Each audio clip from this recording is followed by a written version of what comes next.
bueno, queremos darle gracias al Señor, primeramente por tenernos en este lugar. Sabemos que es el lugar que el Señor tenía preparado para nosotros y para ustedes también.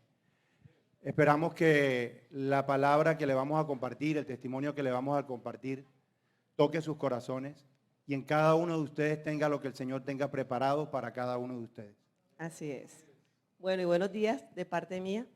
Voy a empezar que se hagan una pregunta. ¿En algún momento de su vida se han preguntado cuál es el propósito de Dios en mi vida? Si les ha llegado esa pregunta a la cabeza, ok, bien. Si les ha llegado esa pregunta a la cabeza, excelente. Y si de pronto esa pregunta se le hicieron, pero realmente no le han encontrado respuesta, no pasa nada, no se preocupen. Precisamente bajo nuestro testimonio el día de hoy, pues vamos a hablarles un poco acerca de cómo hicimos para llegar a ese punto de saber que teníamos un propósito y entregarlo, pues desarrollarlo, buscarlo. Personalmente les puedo decir que encontré ese propósito ya con varios años avanzada de edad. No voy a decir la edad porque sacan cuentas después. Y ese propósito pues en algún momento hizo un clic, hizo un cambio en mi vida. Entonces es para decirles que no pasa nada si tienen 40, 50, 35, 15, todavía no han encontrado esa respuesta. También hemos investigado en la palabra, y bueno, muchos de ustedes también pueden conocerla, que hay varios personajes de la Biblia que encontraron el propósito o lo desarrollaron ya con edad avanzada. Entonces, bueno, continúas. Nosotros vamos a desarrollar nuestra palabra de dos maneras. Nos vamos a interactuar, Xiori y yo, haciéndonos preguntas. Y también, bueno, mi profesión, tengo por profesión, soy ingeniero civil. Xiori y yo tenemos una empresa de construcción y construimos obras. Y siempre llegamos a una obra, la vemos como está antes y vemos cómo la terminamos. Y siempre nos gusta colocar una foto del antes y el después de la foto. Entonces, para poder dar el contexto del testimonio de nuestra vida, pues le tenemos que decir nuestro antes. Este antes no es para darle ninguna importancia al enemigo realmente. Es para darle la importancia al Señor. De dónde el Señor nos sacó, dónde estábamos, dónde fuimos y a dónde el Señor nos trajo. Es mostrarles esa foto del antes de nuestra obra, de la obra del Señor en nuestra vida y el después de la obra del Señor en nuestra vida. Así es. Bueno, el título de nuestra prédica es ¿Quién llama a la puerta? La basamos en Apocalipsis 3:20. Voy a leer. He aquí yo estoy a la puerta y llamo. Si alguno oye mi voz y abre la puerta, entraré y cenaré con él y él conmigo. ¿Cuántas veces el Señor nos ha tocado nuestra puerta? Algunas veces nos hacemos de los oídos sordos. A veces ni siquiera escuchamos. A veces el Señor toca insistentemente como con esas sirenas de las empresas y no los escuchamos. Entonces ese es el título de nuestra prédica.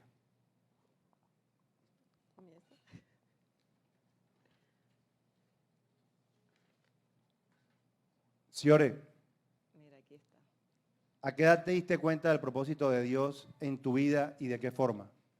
Bueno, ahora sí voy a decir edad. Resulta que, bueno, ya yo tenía un tiempo caminando con el Señor, pero realmente ni siquiera sabía que esta pregunta debía existir en mi vida. Yo tenía más o menos 38 años, estábamos pasando por una situación difícil como familia y nuestros líderes nos recomendaron un psicólogo de parejas que además pues es pastor. Y cuando llegamos al consultorio, la primera pregunta que nos hace es, ¿cuál es el propósito de tu vida? Obviamente, bueno, individual y en pareja también.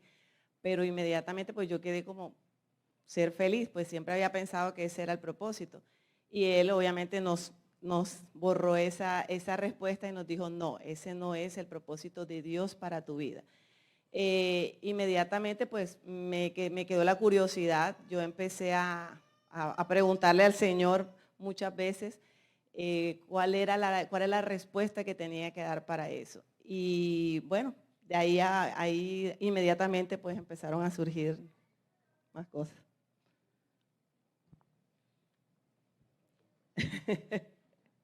Y bueno, ahora pregunto yo.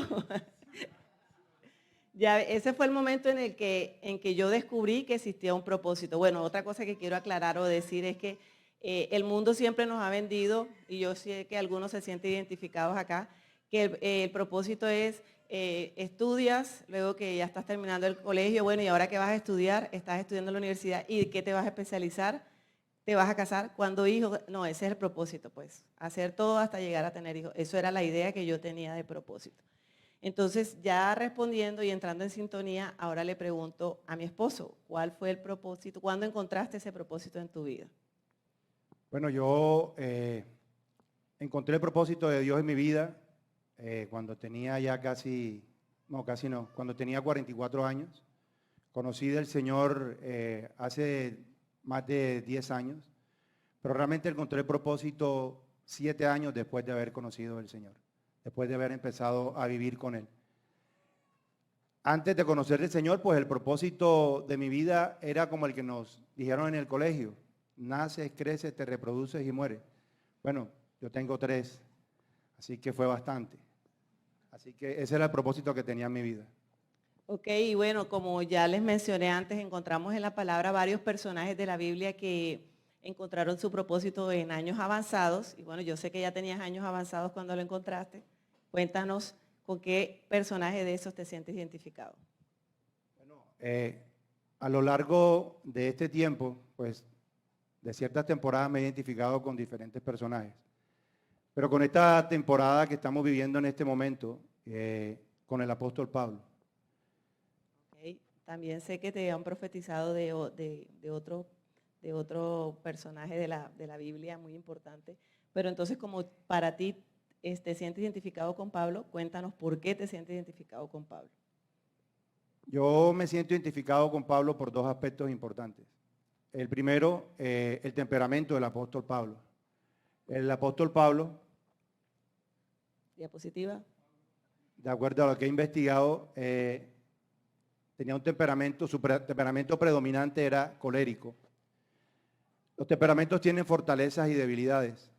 Entonces, entre la fortaleza tenemos voluntarioso, determinado, independiente, optimista, práctico, productivo, decisivo, líder y confiable.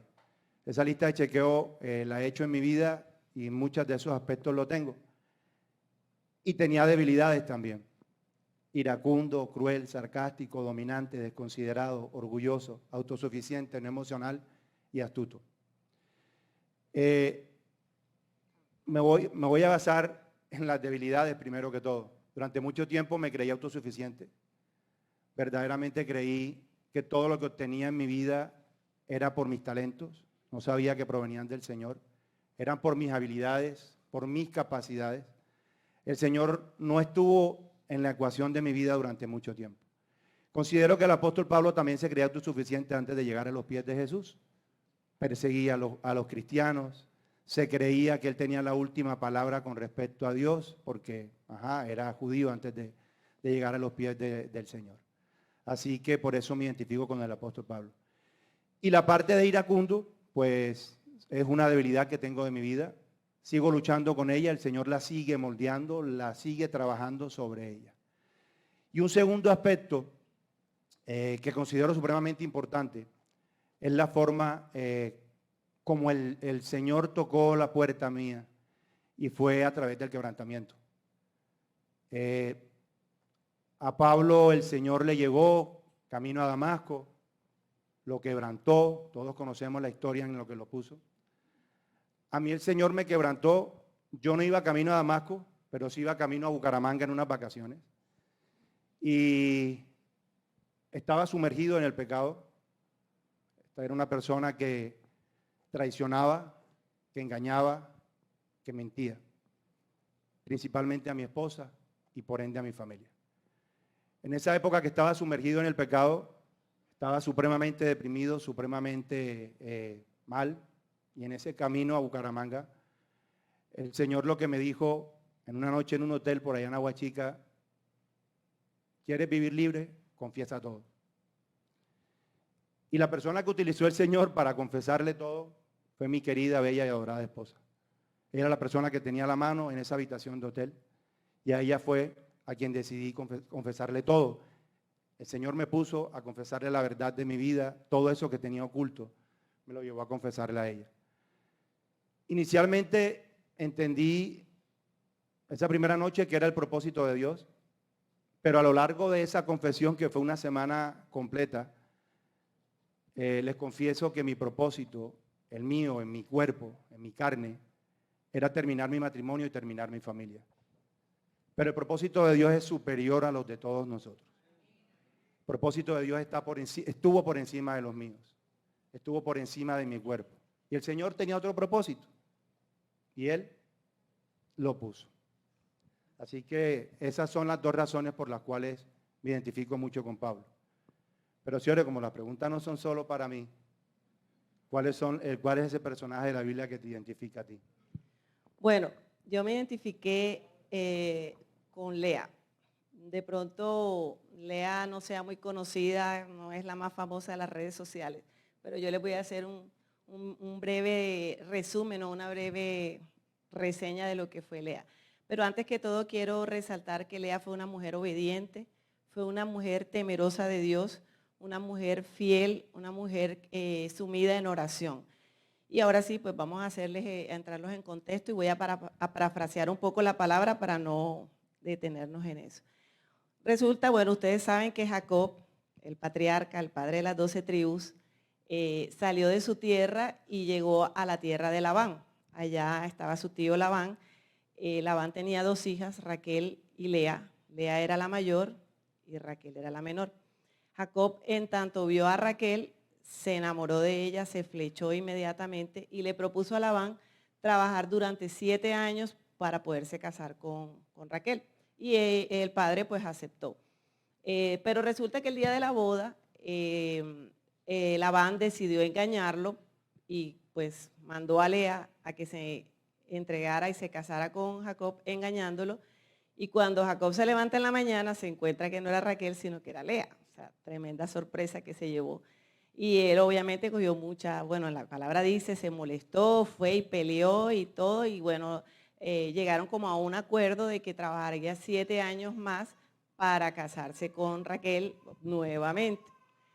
Ya luego pasado de esto, pues ya habían pasado 14 años y en ese momento ya Jacob se encontraba casado tanto con Raquel como con Lea. Y bueno, como les dije, Jacob tuvo, entre sus 2 esposas, tuvo 12 hijos y una hija, que fue Dina. Y aquí entonces quiero mostrarles las 4 características que encontré de Lea, que para mí son importantes. La primera, Lea era menospreciada por su apariencia física. Eso lo encontramos en Efesios 29, 16, 18. Aunque la palabra, Génesis 29, 16, 18. Está mi ayudante ahí al lado. Aunque la palabra no es específica en los detalles, sí nos dice que Raquel era una mujer hermosa y que tenía un buen cuerpo, o sea, en resumen. Y de Lea solo dice que tenía los ojos tristes. Entonces, cuando uno lee una descripción de esas, uno dice, bueno, ¿y qué querrán decir ojitos tristes? Yo asumo que era fea. Además que era la hija mayor, debía tener muchos más años que Raquel. Para tener que Jacob haber visto a Raquel y flecharse y Lea, pues antes pelear porque le entregaron a Lea, yo asumo que fue eso. Entonces siento que Lea, y bueno, ya aclaro antes de esto es una interpretación mía de lo que leí, de lo que encontré en la palabra. Yo asumo que Lea entonces era menospreciada por su belleza, pues no fue escogida, sino a su hermana. La otra característica que encontré fue que Lea fue usada por su papá. En Génesis 29, 23, 27, pues encontramos. Usada porque abusada en su buena fe, ella prácticamente fue obligada a cumplir con lo que su papá le mandó a hacer. Ve, hazte pasar por Raquel, cásate con Jacob y seguir un engaño al cual ella de pronto ni siquiera quería ser parte, porque ella siempre supo que Jacob estaba trabajando para casarse con su hermana Raquel. Aquí en este pasaje o en esta parte yo siempre pensé, bueno, siempre que yo leí este pasaje y muchas personas les escuchaba, Jacob pensaban, pobrecito, lo engañó el suegro. Y yo decía, ¿y quién pensó en ese momento en Lea? O sea, Lea la usaron, la utilizaron, tuvo que hacer algo que ella no quería, ella de pronto ni siquiera amaba a Jacob. Pero como en ese tiempo no se podía casar primero la hija menor que la mayor, pues fue víctima también de las circunstancias de la época, de cómo se manejaban las cosas. La tercera característica, Lea terminó casada, rechazada, menospreciada por su esposo. En Génesis 29:30 lo dice. Y bueno, imagínense el dolor de una mujer que bueno, ya se casó, ya ese es su esposo. Ya me imagino que empezó a quererlo, a verlo bonito, no sé. Y ella querer estar con él y él la rechaza, porque el rechazo fue totalmente evidente.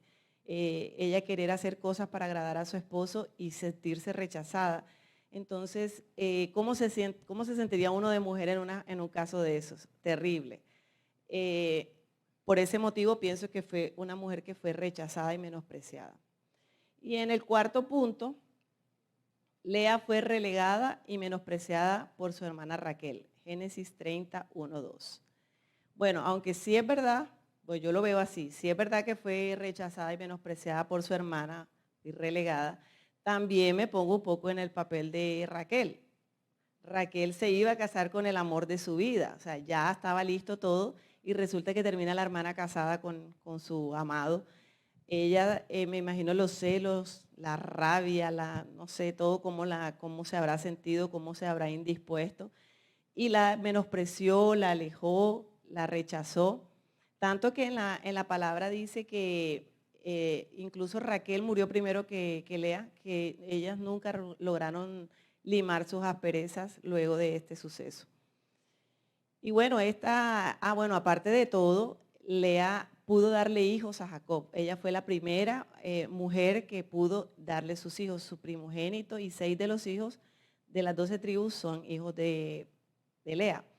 Y Raquel, mientras tanto, fue estéril por muchos años. Entonces, me imagino, aparte de todo, esa rabia de Raquel contra eso. Y esta parte final, la que Lea pudo darle hijos y Raquel, mientras que Raquel era estéril, fue la que de pronto más me atrapó y más me gustó. Y ahí sí quiero pues ponerles los versículos, porque vamos a en unos pedazos. Bueno, dice 31. Al ver el Señor que Lea era menospreciada, le dio hijos. El Señor se dio cuenta que Lea era menospreciada y la premió. Pero Raquel era estéril. Y Lea concibió y dio a luz un hijo y le puso por nombre Rubén. Rubén fue el primogénito de Jacob. Pues dijo, el Señor ha mirado mi aflicción, así que ahora mi marido me amará. Entonces voy a hacer énfasis en esas partes que me interesan. Ahora mi marido me amará. En el 33 dice, volvió a concebir y dio a luz un hijo. Entonces dijo, el Señor oyó que yo era menospreciada, así que también me ha dado este hijo. Por eso le puso de nombre Simeón. Entonces el Señor oyó que yo era menospreciada, así le puso el hijo Simeón. Concibió una vez más y dio luz a un hijo y dijo, esta vez mi marido se unirá conmigo, pues ya le he dado 3 hijos. Por eso le puso de nombre Leví. Aquí hago énfasis en, esta vez mi marido se unirá conmigo. Todavía concibió otra vez y dio a luz a un hijo, entonces dijo, esta vez alabaré al Señor. Por eso le puso de nombre Judá y dejó de dar a luz por un tiempo. Y entonces el énfasis aquí, esta vez alabaré al Señor en su 4.º hijo. Y esto me dio curiosidad y sé que de pronto ya se han dado cuenta de lo que quiero decirles. Y es que mientras Lea estuvo interesada en sus sentimientos, en lo que ella sentía, en querer agradar a su marido o en querer saciar su tristeza, no se daba cuenta de las bendiciones que el Señor le estaba dando, que era ser la madre de la descendencia de Jacob, que más adelante pues sabemos que llenó la tierra. Y además de eso, le dio por hijo a Judá, y todos aquí sabemos quién es Judá y que fue la tribu de Judá, el del linaje de Jesús, nuestro Salvador.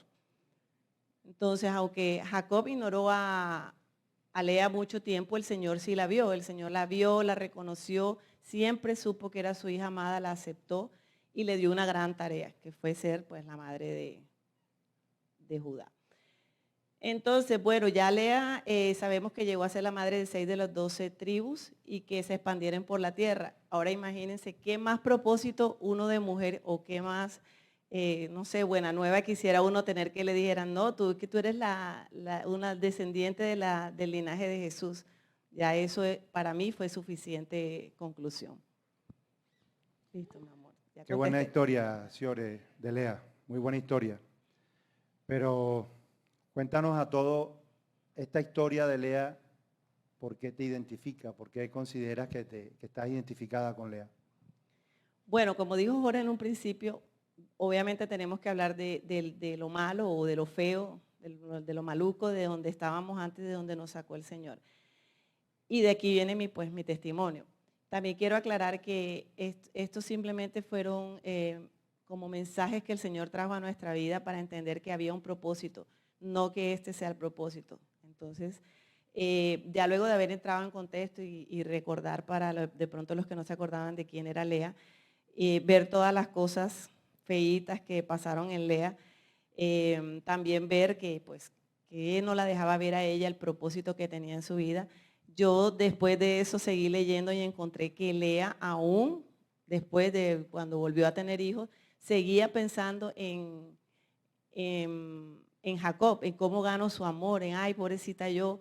Y yo dije, bueno, Lea, ¿y qué te pasó? Encontraste el propósito y te quedaste ahí con él. Pero bueno, vi varias cosas en la vida de Lea que para la vida de nosotros me identifiqué. Por ejemplo, nosotros nos casamos porque ya venía nuestra primera bendición en camino y aunque, bueno, ella no fue planeada, pero sí fue deseada con todo el corazón, fue una circunstancia que no alimentó mi corazón. O sea, luego de tantos años de casado pudimos deducir que no nos casamos, que realmente el amor no fue lo que nos unió en ese momento. Por otro lado, por mucho tiempo, mi esposo, como él mismo lo dijo ya, que agradezco su vulnerabilidad, mucho tiempo abusó de mi confianza, me mintió, hacía cosas a su antojo sin importarle cómo me sintiera yo, si me sentía bien, si eso era adecuado o no lo era. Otro punto es que para mi esposo el trabajo siempre fue una prioridad. Siempre estuvo por encima de todo, incluso de nosotras. Nosotros hacemos un recorderis ahí chistoso, pero chistoso ya no tanto. Antes sí, ya no. Que cuando las niñas nacieron, pues cuando nació Camila, él estuvo el día del nacimiento y al otro día a trabajar. Él no tenía que ver con que las hijas nacieran. Igualito con las gemelas, nacieron las gemelas y al otro día a trabajar. No, bueno, esto es una anécdota. Una vez yo estaba con Dolores y me llevaron, mi mamá se fue conmigo para la clínica y con él, ay no, ya van a ser, yo tenía como 8 meses y medio, ya van a ser Camila y tal. Y él allá yo sí lo veía desesperado y bueno, ese día era la final del Junior. Se fue, me dejó en la clínica y mi mamá, que es más alcahueta, vete, yo me quedo con ella. Y él se fue menos mal que no eran dolores de parto, solo era que tenía la vesícula y entonces era un cólico.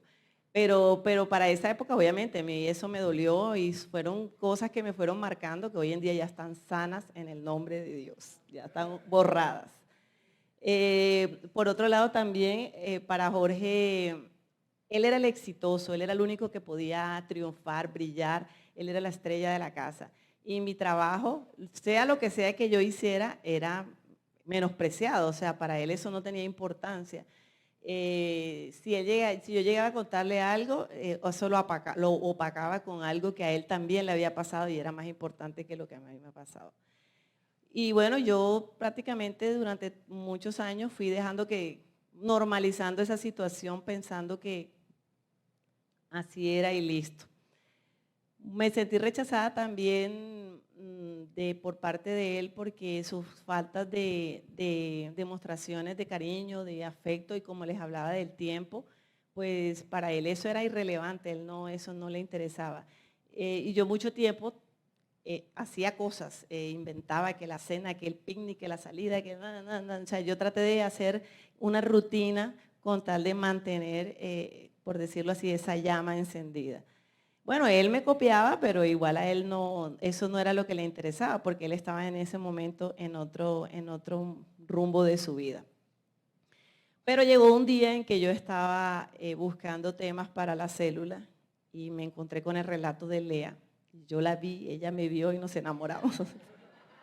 Yo dije, esta es la mía. Y yo había leído ya sobre Jacob, pero yo nunca había entendido a Lea como la entendí ese día realmente. Ese día entendí que mi realidad o mi paso a seguir era dejarme ver yo misma como me ve Dios, como su hija amada, como su joya más preciosa, porque siempre estuve tratando de que Él me viera, tratando de hacer marimondas para que Él me viera, para que Él supiera que yo estaba ahí. Pero nunca me valoré a mí misma, nunca, a pesar de que muchos me conocen, ay, ¿qué está hablando ella si ella es más fuerte? Eso es una cosa de puertas para afuera y otra lo que era adentro en la casa. Y como les dije, yo normalicé la situación, para mí era normal sentirme como me sentía en esa época. Para esa época también, cuando lo del propósito, en la empresa habíamos tomado como rema Colosenses 3:23, que es todo lo que hagas, hazlo como para el Señor. Ay, sí, yo quiero un poquito.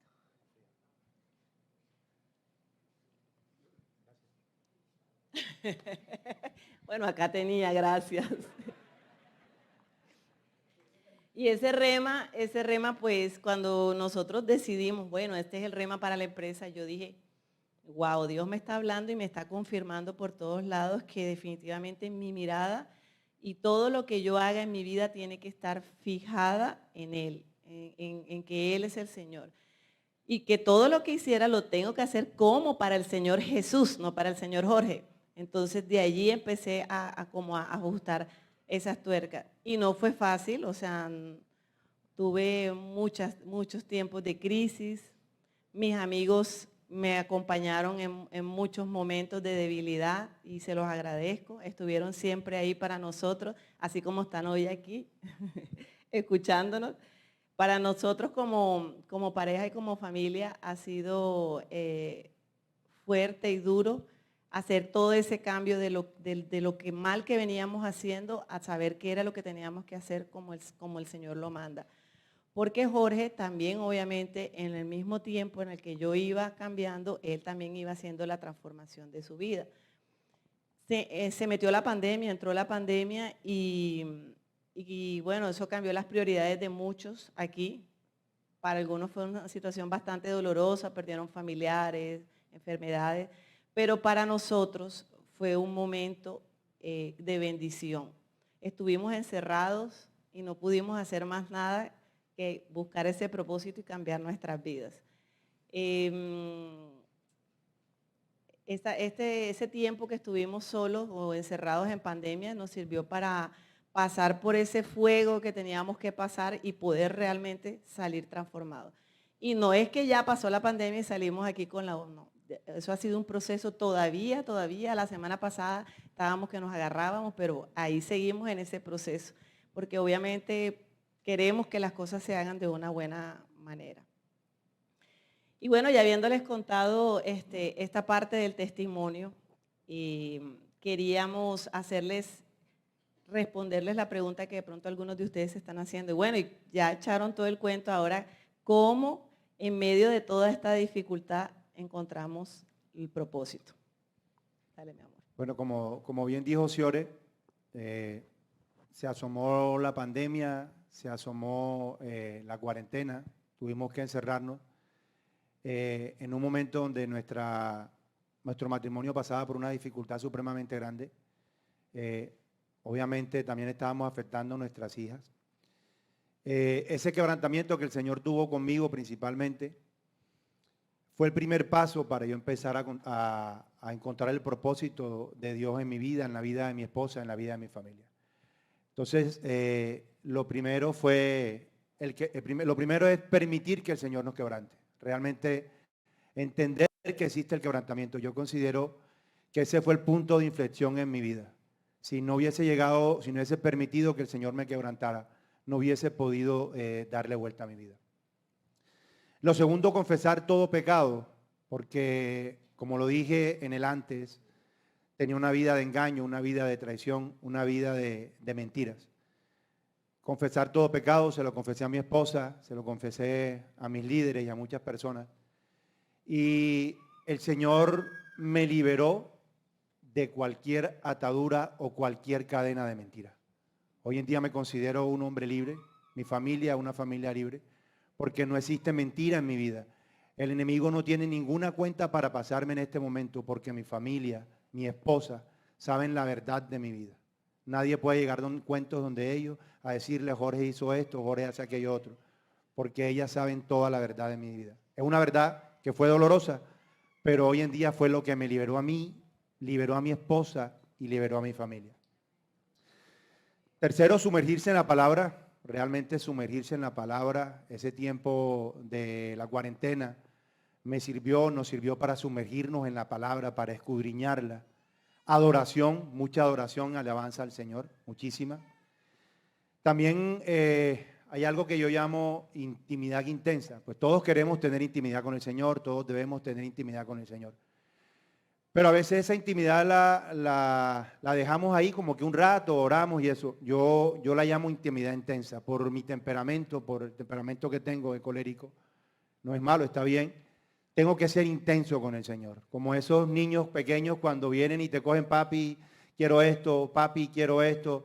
Nuestra hija mayor la llamamos que es bastante intensa, pero es sano, es sano. Siempre logra lo que quiere. Siempre logra lo que quiere. Entonces yo llamo tener esa intimidad intensa con el Señor, estar todo el tiempo con Él hablando, hablándole, pidiéndole. El Señor quiere que le pidamos. Y yo le pedí sanidad, restauración para mi familia. Lo sexto sería pedir revelación, que el Señor nos revele a través de esa clave secreta, como nos dijo Carlos Abreu en unas prédicas anteriores, que el Señor nos revele ese propósito que tiene para nosotros. ¿Qué, Señor? ¿Qué es lo que tú tienes para mí, para mi vida? ¿Cuál es el propósito mío, el de mi esposa, el de mi familia? El séptimo, el octavo, que nuestro propósito siempre se mantenga alineado con el Señor, como nos lo mostró Juan Andrés el domingo pasado, que siempre, el propósito del Señor debe estar alineado. Él ajusta las tuercas. Si Él tiene que llevarnos otra vez al taller para hacernos otra vez alineación y balanceo, lo hace, ¿cierto? Porque los carros tienen su desgaste, los vehículos tienen su desgaste y hay que ir haciéndolo. Finalmente, aplicarlo. Esta palabra la cogemos como con Santiago 2:26. Me voy a volver un momentico a pedir perdón. Perdone que me volé una parte importante. Y es pedir perdón. Pero más que pedir perdón, es también aceptar que somos perdonados. Muchas veces pedimos perdón, pero lo que por alguna razón en nuestra vida hemos sido victimarios de algo o de alguien, no nos tomamos ese perdón, no lo asumimos. Entonces, realmente pedir perdón y no sentir que nos perdonan, pareciera que le faltara algo a eso. Un día, buscando algo en la palabra, de una mañana orando, pidiéndole palabra al Señor, el Señor me colocó Deuteronomio 15, del 1 al 16, el año de la remisión. Y el año de la remisión, en resumen, dice que al séptimo año perdonarás a todos tus deudores y recibirás por herencia. Esa palabra me la regaló el Señor, pero para mi esposa. Realmente cuando el Señor me quebrantó, habían pasado 7 años desde que yo conocí al Señor. Es una diosidencia. Pero eran 7 años desde que yo había conocido al Señor. Pedí perdón y yo recibí todo el perdón acerca de mi esposa. Esa palabra era mía para mi esposa. Y yo acepté el perdón de mi esposa, acepté el perdón de mis hijas. Y hoy también no tengo carga de culpa, porque muchas veces pedimos perdón, pero nos quedamos con la culpa. Y eso no nos deja avanzar, no nos deja encontrar nuestro propósito. Entonces quise devolverme para tocarles ese punto que consideramos importante. Finalmente, aplicarlo, lo aplicamos como Santiago 2:26, la fe sin obras es muerta. Muchas veces pensamos que diezmar es solo venir y bueno, cumplir con la palabra, dar el 10% de nuestros ingresos. En nuestra vida hemos acuñado que también diezmar podemos dar en lo que hemos recibido en sentimiento. De mi parte, de parte de Jorge, yo he recibido demasiado perdón, muchísimo, creo que muchísimo. Y siempre tengo como premisa dar perdón. Me dieron perdón, tengo que devolver lo que di. Así que yo devuelvo perdón. Háganme lo que me hagan, yo devuelvo perdón. La fe sin obras es muerta. Así que nuestra obra está en dar lo que recibimos, en que nuestro propósito no se quede solo para nosotros, para nuestra casa, sino sacarlo de la puerta de nuestro hogar y llevarlo a los demás. Amén. Y en tu caso, Ciore. Bueno, en mi caso, ya Jorge dijo su forma de encontrar el propósito. Yo sé que cada persona es un ser único, cada quien tiene una manera diferente de hacer y de ver las cosas, pero en mi caso algo que fue infalible y que bueno, quisiera también compartirles, es descansar en el Señor. Y descansar, entender el verdadero significado de esa palabra, es soltar nuestras cargas, entregárselo todo al Señor y descansar. Alabando, orando, adorando, pero les voy a dar algunos tips.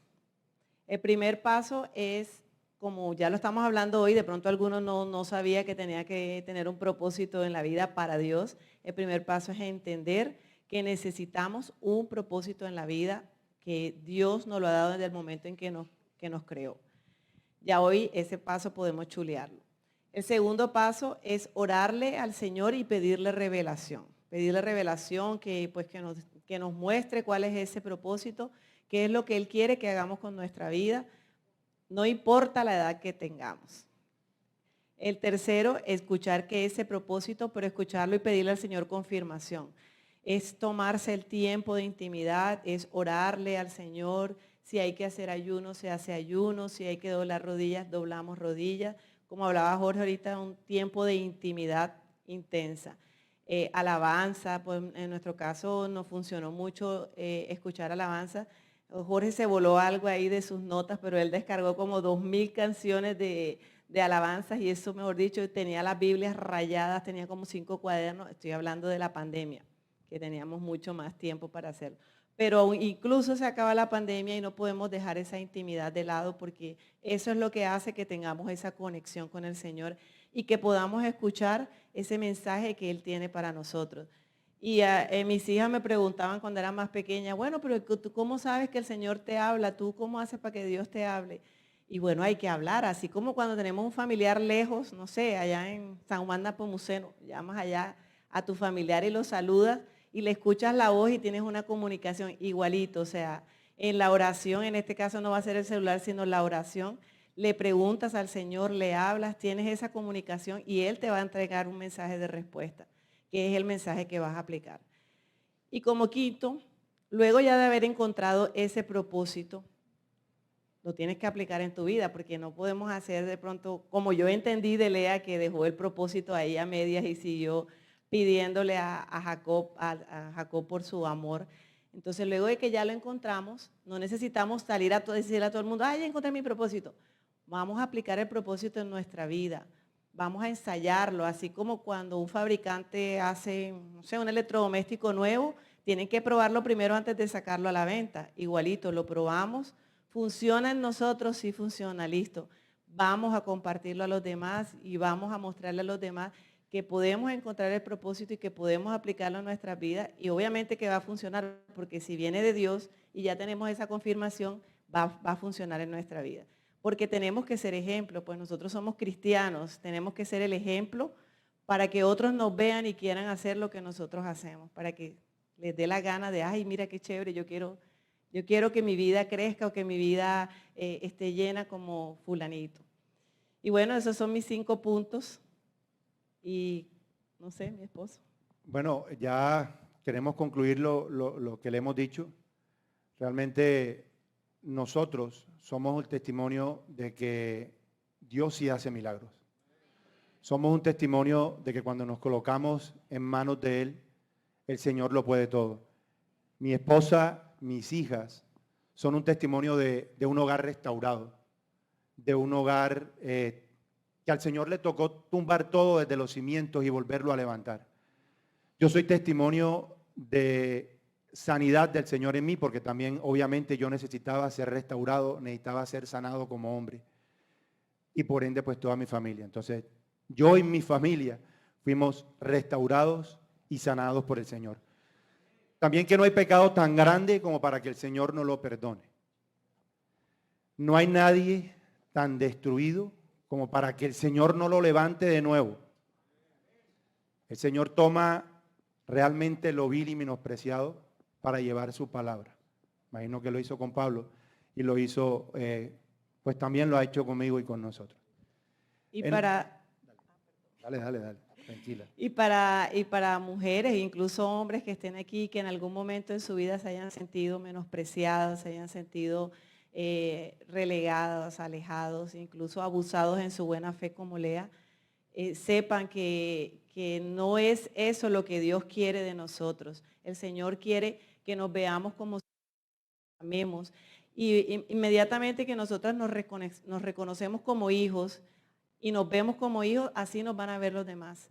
Pero mientras nos vemos como víctimas, iba a decir otra palabra fea, pero como víctimas, así nos van a ver, ay, pobrecita, yo siempre te veo triste, yo siempre, no. Cambiemos esa visión y empecemos a vernos como hijos de Dios, como Él quiere que nos veamos.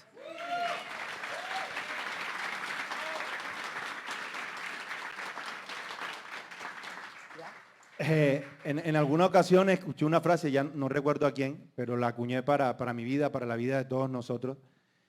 Y es que definitivamente el Señor hace la obra y nosotros hacemos el trabajo. Pongamos esa frase siempre, el Señor siempre va a hacer su obra en nosotros. Y para dejarles el propósito que el Señor nos mostró a nosotros, glorificar y servirle a Dios para que a través de nuestro testimonio todos crean firmemente en que todo puede ser restaurado. Amén. Y bueno, los invitamos a que lo repita otra vez. Glorificar y servirle a Dios para que a través de nuestro testimonio todos crean firmemente en que todo, pero absolutamente todo puede ser restaurado. Los invitamos a ponerse de pie. Quisiéramos que se reunieran con su esposo, con su esposa, con su familia, si vinieron solos, con los de la célula, alguien de la célula, con un amigo cercano.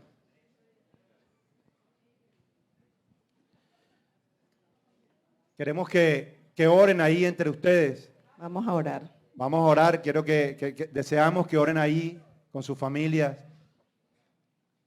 Bueno, Señor, en esta mañana queremos darte gracias, Padre, por este mensaje que tú has puesto en nuestros corazones, Padre.